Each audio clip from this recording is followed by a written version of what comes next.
আজকে আমাদের লাস্ট, আজকে আমরা একটু পরেই নেমে যাব। আর আমরা যে বোটটার মধ্যে আসছি সেটা হচ্ছে নীলাঞ্জনা হাউস বোটের মধ্যে।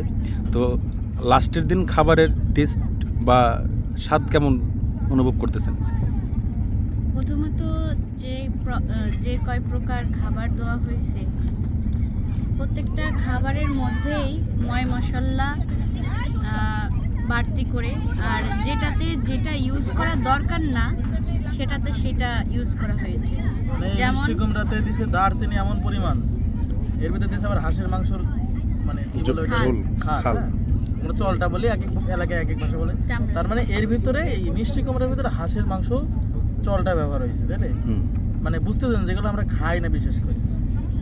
আর এই সব খাবারের টেস্ট একরকম, মানে আপনি হাঁসও ওই মিষ্টি কুমড়ো আর মাছের তরকারি কোনো পরিবর্তন নাই, সব তরকারিতে মশলা বেশি, তেল দেখেন ভাসতেছে।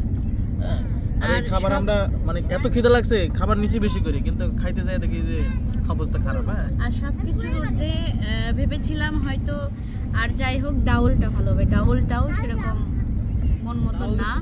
ডাউল দিয়ে একদম ভাসানো, আর হচ্ছে তেল উপরে আছে, যা মানে খাইলাম কিন্তু মনের মতো শান্তি পাইলাম না।